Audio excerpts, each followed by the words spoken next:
الحمد لله نحمده ونستعينه ونستغفره ونؤمن به ونتوكل عليه ونعوذ بالله من شرور أنفسنا ومن سيئات أعمالنا من يهده الله فلا مضل له ومن يضلله فلا هادي له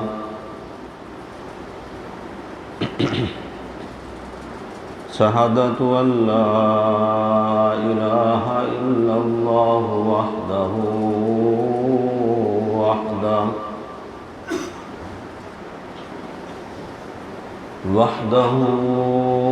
لا شريك له وأشهد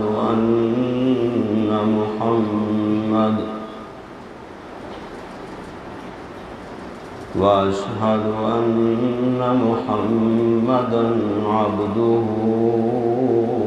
ورسوله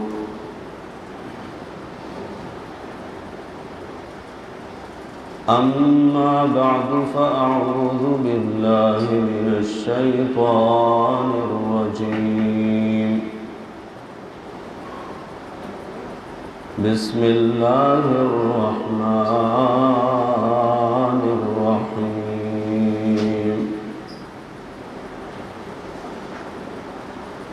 واعتصموا بحبل الله جميعا ولا تفرقوا سبحان ربك رب العزة عما يصفون وسلام على المرسلين والحمد لله رب العالمين اللهم صل على محمد وعلى آل محمد كما صليت على إبراهيم وعلى آل إبراهيم إنك حميد مجيد اللهم بارك على محمد وعلى آل محمد كما باركت على إبراهيم وعلى آل إبراهيم إنك حميد مجيد بزرگان محترم، برادران عزیز، اللہ حکم دیتے ہیں کہ اللہ کی رسی کو مضبوطی سے تھام لو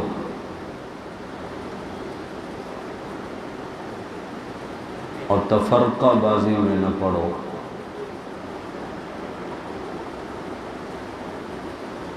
گزشتہ جمعہ بھی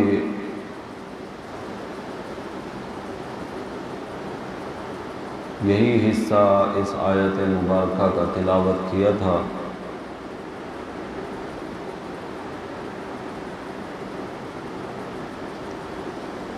چونکہ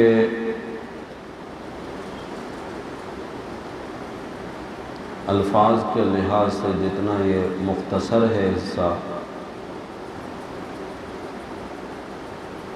مفہوم کے لحاظ سے اتنا ہی وسیع تر ہے۔ آج بھی اسی پر کچھ معروضات پیش کرنے کی کوشش کروں گا۔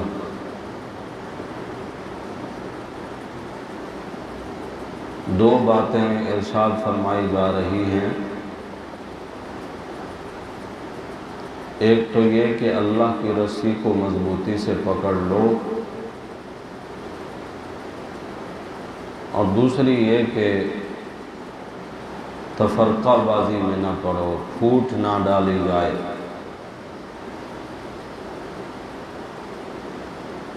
عموماً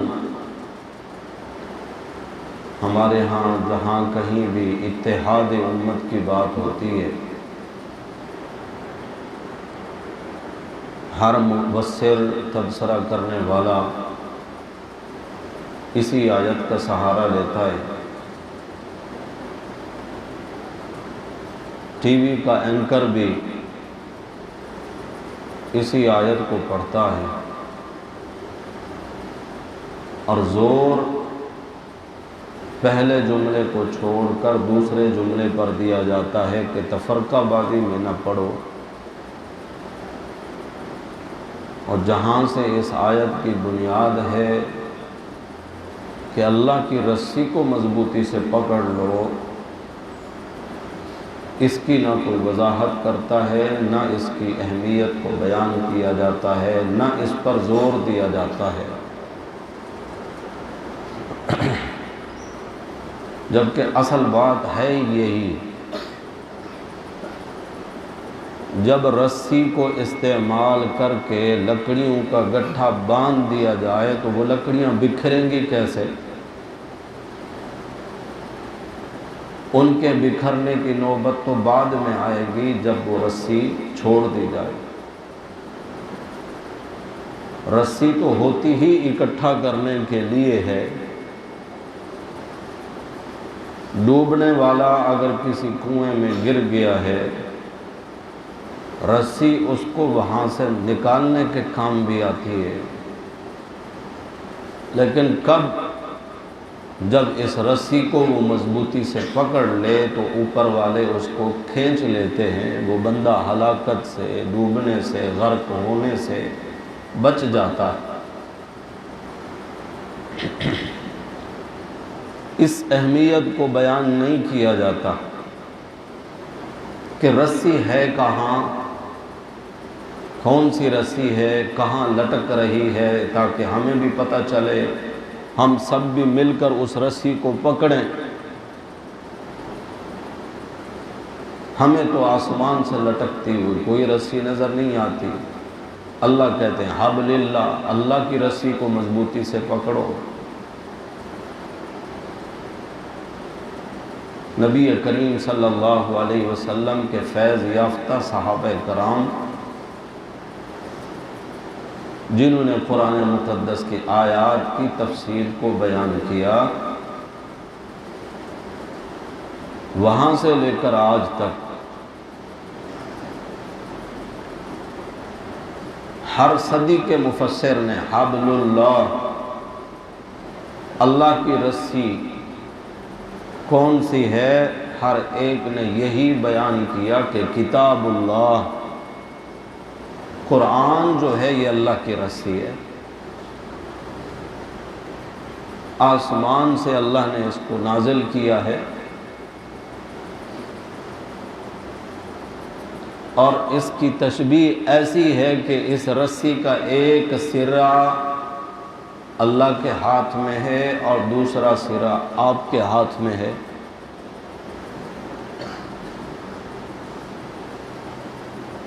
جب آپ اس سرے کو اللہ کے حکم کے مطابق مضبوطی سے تھام لیتے ہیں تو پھر اللہ تک پہنچنا آپ کے لیے کچھ بھی مشکل نہیں ہوتا۔ رب فرماتے ہیں وَاعْتَصِمُوا بِحَبْلِ اللَّهِ وَلَا تَفَرَّقُوا، بعد میں ہے کہ فرقہ بازی میں نہ بڑھو۔ فرقہ بازی بھی کیا ہے؟ قرآن کے مقابل اگر کوئی نظریہ اور عقیدہ بنایا جائے جس کی اصل قرآن میں نہ ہو، یہ ہے فرقہ بازی۔ قرآن مقدس کے احکامات کو، عقائد اور نظریات کو مضبوطی سے پکڑنے کا اللہ نے حکم دیا ہے، اور اس میں کوئی شک نہیں کہ آج بھی امت اگر آپس میں اتحاد اور اتفاق چاہتی ہے تو قرآن کے نظریات کو مضبوطی سے پکڑنا ہوگا۔ آپ کو یہ معلوم ہونا چاہیے کہ ٹاک شو میں بیٹھ کر تبصرہ کرنے والا مبصر اور ٹی وی پر بیٹھا اینکر اس رسی کی وضاحت کیوں نہیں کرتے؟ اس لیے نہیں کرتے کہ آج اتحاد امت کے حوالے سے تو انہوں نے واعتصموا بحبل اللہ کہا، اگلے دن ان کو شو کرنا ہے اپنی ٹی وی پر کہ جی سود کے نظام کے بغیر ملکی معیشت چل نہیں سکتی۔ ہم جس دور سے گزر رہے ہیں اس دور میں سود کے بغیر گزارا نہیں ہے۔ اسی تبصرہ کرنے والے نے، اینکر نے یہی بات کہنی ہے۔ اس وقت اگر حبل اللہ، اللہ کی رسی کی طرف میں نظر دوڑاتا ہوں تو اللہ تو قرآن میں کہتے ہیں کہ وَذَرُوا مَا بَقِيَ مِنَ الرِّبَا إِن كُنتُم مُؤْمِنِينَ، اگر مومن ہو تو سود کو چھوڑ دو۔ ان کنتم مؤمنین کی قید لگا دی کہ مومن کے لیے تو سود کا چھوڑنا مشکل نہیں ہے، کہ رب کا حکم یہی ہے۔ اور اگر تم نے سود نہ چھوڑا فَإِن لَّمْ تَفْعَلُوا فَأْذَنُوا بِحَرْبٍ مِّنَ اللَّهِ وَرَسُولِهِ، نہیں چھوڑتے اگر تم تو پھر اللہ اور اس کے رسول سے جنگ کرنے کے لیے تیار ہو جاؤ۔ اللہ اس کے رسول تلوار سونت کر میدان میں اتر آئے ہیں، کون ہے جو مقابلہ کر سکے؟ جو آئے گا سوائے ہلاکت کے اس کو کچھ بھی حاصل نہیں ہوگا۔ اتنی بڑی وارننگ، اتنا بڑا چیلنج، اتنی بڑی دھمکی اللہ نے کسی بھی گناہ پہ نہیں دی کہ فلاں گناہ کرنے والا اللہ رسول سے جنگ کرنے کے لیے تیار ہو جائے۔ کیا سود کے معاملے میں اللہ کی رسی کو مضبوطی سے نہیں پکڑا جائے گا؟ صرف آپس میں اتحاد کی بات آئے گی تو پھر اللہ کی رسی کو مضبوطی سے پکڑیں گے۔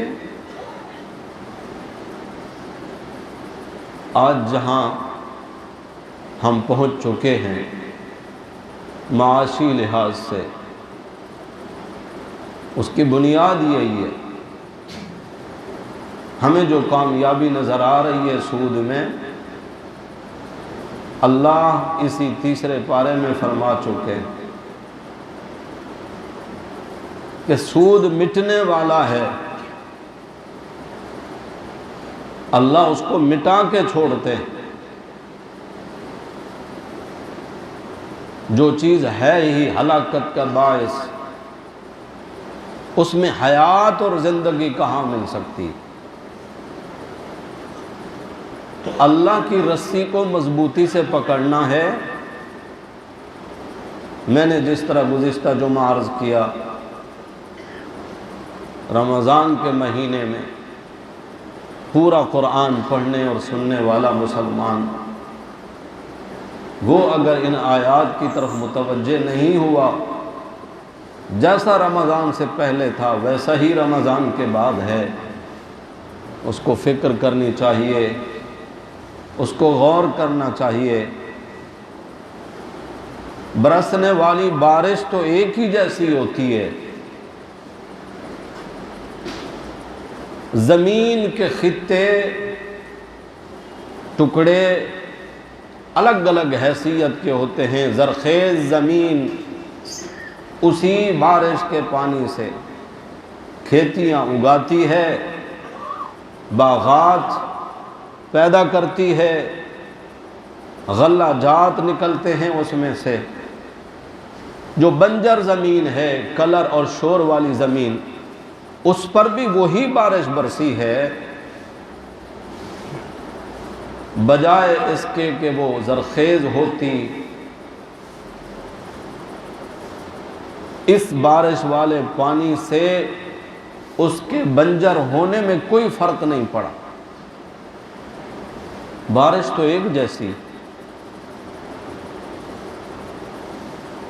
پھولوں پر برستی ہے،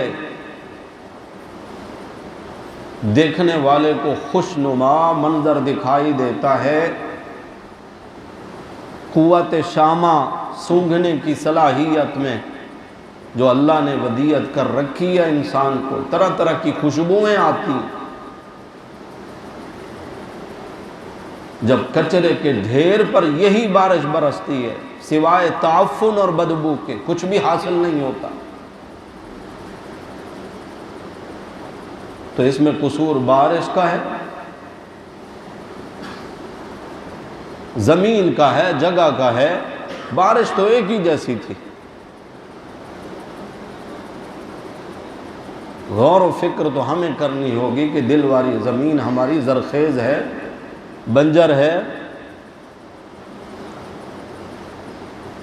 پھولوں والی زمین ہے کہ خوشبوئیں پھوٹیں قرآن کی آیات اور اس رحمت والی بارش کے برسنے کے بعد، یا تعفن زدہ کچرے کا ڈھیر ہے کہ ان قرآنی آیات کے بعد سوائے تعفن کے کچھ بھی حاصل نہیں۔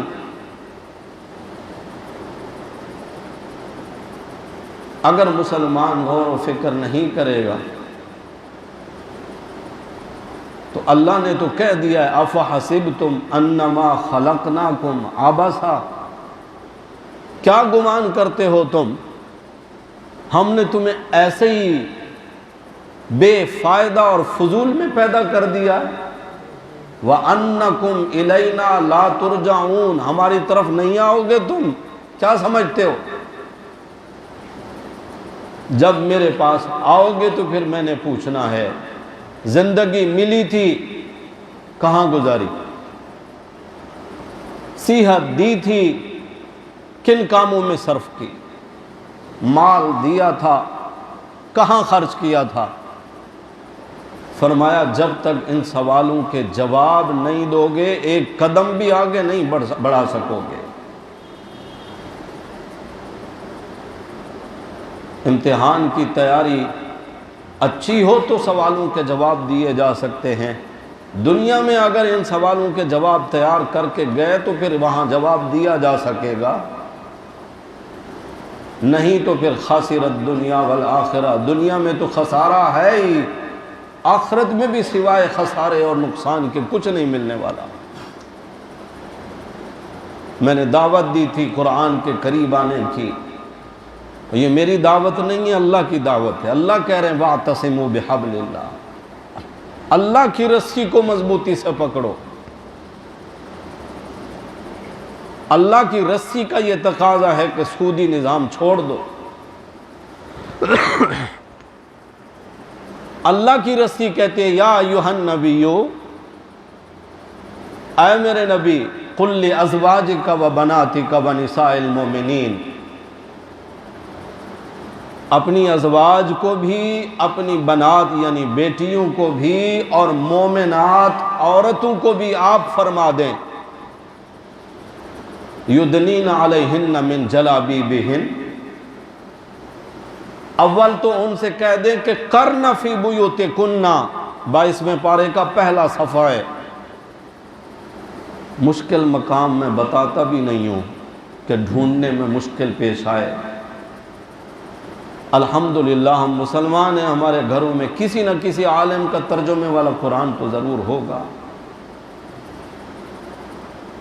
اس کے لیے بھی میں پابند نہیں کرتا ہوں کہ فلاں عالم کا ہی ترجمہ دیکھنا ہے، کسی بھی عالم کا، کسی بھی مسلک کے عالم کا ترجمہ آپ کے گھر میں ہے۔ اول تو کرن فی بیوتکن، بلا وجہ گھروں سے باہر نہ نکلیں۔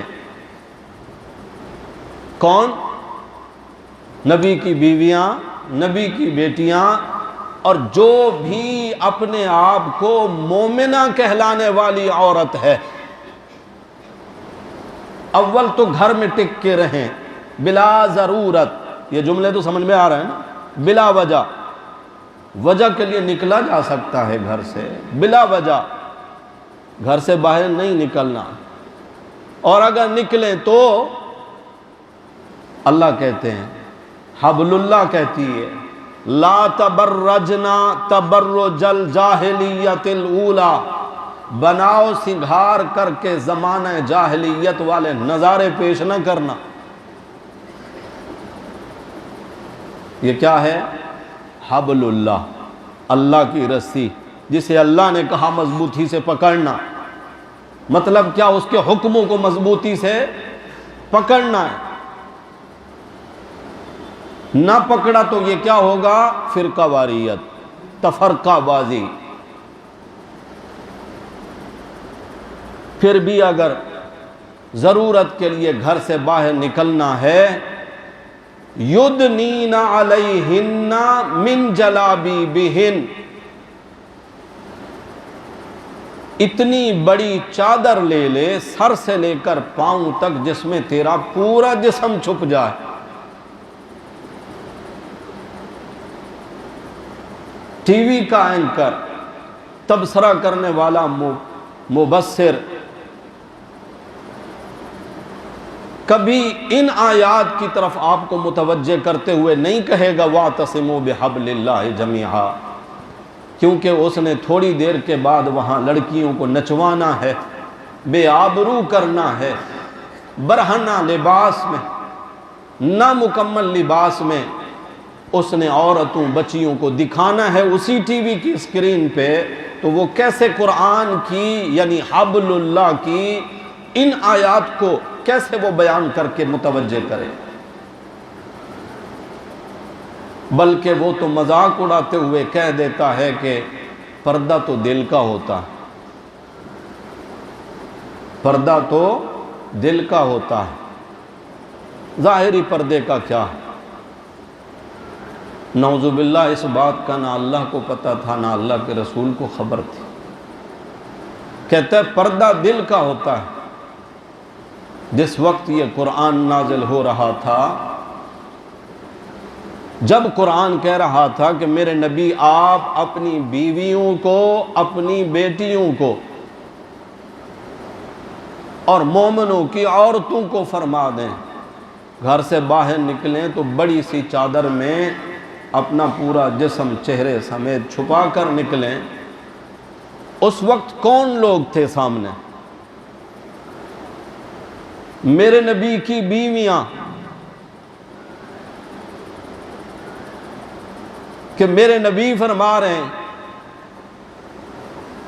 میں عائشہ کے بستر پہ ہوتا ہوں، جبریل قرآن لے کر نازل ہو جاتا ہے۔ وہ میرے نبی کی بیوی جس کو حضور فرماتے ہیں عائشہ جبریل آئے ہیں، میں دیکھ رہا ہوں تجھے تو نظر نہیں آ رہے، جبریل آپ کے لیے رب کے سلام لے کر آئے ہیں۔ کہتا ہے پردہ دل کا ہوتا ہے۔ جن پر رب کے سلام آئے ہیں وہ معمولی لوگ تھے۔ 22ویں پارے کی بات کر رہا ہوں، پہلا صفحہ، دوسری لائن ہے، دوسری لائن، یا نساء النبی، اللہ کہہ رہے ہیں اے میرے نبی کی بیویوں، میرے نبی کی عورتوں۔ اگر کوئی آگے سے کہے جی یا اللہ، تو اللہ کہتے ہیں لستن کا احد من النساء، ساری کائنات کی عورتوں میں کوئی ایک عورت بھی تمہارے مرتبے جیسی نہیں ہے، اللہ کہہ رہے ہیں۔ حضور خود اگر اپنی ازواج کے بارے میں یہ بات فرماتے تو کوئی بھی کہنے والا کہہ سکتا تھا کہ رشتے کا تقاضا ہے کہ حضور کی بیویاں ہیں۔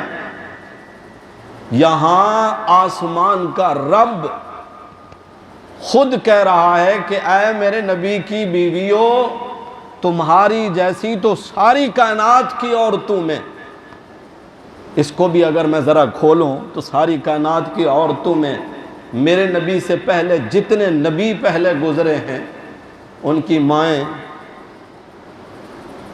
ان کی بیٹیاں، ان کی بیویاں، وہ سب بھی تو آ گئی نا، لیکن اللہ کہتے کا احدن، ایک بھی تمہارے مرتبے جیسی نہیں ہے، تمہارے مرتبے بہت اونچے ہیں۔ کیونکہ تم میرے رحمت للعالمین پیغمبر کے بستر کی زینت ہو۔ ان کو حکم دیا جا رہا ہے کہ گھر سے باہر نکلیں تو چادر میں لپٹ کے نکلا کریں۔ میرے دور کا دانشور کہلانے والا کہتا ہے کہ پردہ تو دل کا ہوتا ہے۔ 3 صفحے چھوڑ دیں اسی 22ویں پارے کے، چوتھے صفحے پہ آپ آئیں گے نا، آپ کو یہ آیت ملے گی۔ اللہ فرما رہے ہیں اذا سألتموہن متاعا فاسألوہن من وراء حجاب۔ الحمدللہ پڑھے لکھے لوگ میرے سامنے کہتے ہیں پردہ دل کا ہوتا ہے۔ قرآن سے پوچھ رہا ہوں، یہ حبل اللہ ہے جس کے بارے میں اللہ نے کہا وَاعْتَصِمُوا بِحَبْلِ اللَّهِ، اللہ کی رسی کو مضبوطی سے پکڑو۔ اللہ کہہ رہے ہیں میرے نبی کی جو بیویاں ہیں، امتیوں تم سارے سن لو، ازواجہ امہاتہم، میرے نبی کی جو ازواج ہیں وہ تمہاری مائیں ہیں۔ یہ بھی اللہ کا حکم ہے، قرآن میں آیا ہے۔ دوسری بات لا تنکحوا ازواجہ من بعدہ ابدا، میرے نبی کی وفات ہو جائے تو میرے نبی کی کسی زوجہ کے ساتھ کبھی بھی کسی بھی شخص کا نکاح کرنا جائز نہیں ہے۔ کیوں؟ اس لیے کہ ماں کے ساتھ نکاح کرنا جائز، قرآن نے کہا وہ تمہارے نبی کی جو بیویاں ہیں تمہاری مائیں ہیں۔ اس لیے ہم جب بھی آپ صلی اللہ علیہ وسلم کی کسی زوجہ محترمہ کا نام لیتے ہیں تو ساتھ میں کہتے ہیں ام المومنین، مومنوں کی ماں خدیجہ ام المومنین، حفصہ ام المومنین، عائشہ ام المومنین، ام سلمہ ام المومنین، ام حبیبہ رضوان اللہ تعالی علیہن اجمعین، دیگر جتنی بھی ہیں ام المومنین، ام المومنین، مومنوں کی ماں، مومنوں کی ماں۔ قرآن نے کہا وہ تمہاری مائیں ہیں۔ نبی کی وفات کے بعد کسی بھی شخص کا کبھی بھی ان سے نکاح نہیں ہو سکتا۔ رشتہ بتا دیا میں نے قرآن کی آیات سے۔ اگلا حکم جو بتانے لگا ہوں حبل اللہ کا، جسے اللہ نے کہا مضبوطی سے پکڑنا ہے۔ اللہ کہہ رہے ہیں کہ جب کبھی ان سے کوئی کام ہو، کوئی سوال پوچھنا ہو، کوئی ضرورت کی چیز دینی ہے، لینی ہے، تو کیا کرنا ہے؟ قرآن کہتا ہے فَاسْأَلُوهُنَّ مِن وَرَاءِ حِجَاب، پردے کے پیچھے سے۔ میرے دور کا مبصر کہتا ہے کہ پردہ دل کا ہوتا ہے، اردو والا بھی سمجھتا ہے من وراء حجاب۔ کس کو کہا جا رہا ہے؟ نبی کے گھر والوں سے کوئی چیز لینی دینی ہو تو آج کے دور کے لوگ جائیں گے۔ کس دور کے لوگوں سے بات کی جا رہی ہے؟ میرے نبی سے دین سیکھنے والے، میرے نبی سے قرآن پڑھنے والے، میرے نبی کی اقتداء میں نمازیں پڑھنے والے، میرے نبی کے ہاتھ پر ہاتھ رکھ کر کلمہ پڑھنے والے، جنہوں نے میرے نبی سے تقوی سیکھا ہے، جن کا تزکیہ دلوں کی منجائی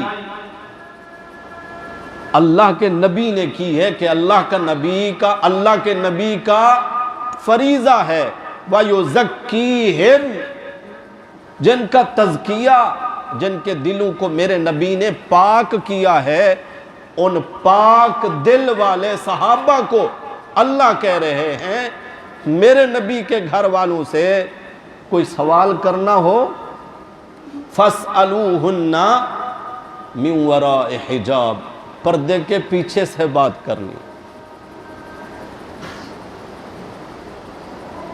حبل اللہ کے اس حکم کو کون مضبوطی سے پکڑے گا؟ اللہ نے تو حکم دیا وَاعْتَصِمُوا بِحَبْلِ اللَّهِ جَمِيعًا. یہ اگلا جملہ بھی قابل غور ہے. صرف مولوی پکڑے گا، صرف عالم پکڑے گا، صرف مفتی پکڑے گا، دیندار کہلانے والا پکڑے گا؟ نہیں نہیں، اللہ کہتے ہیں اللہ کی رسی کو تم سب مل کر پکڑو.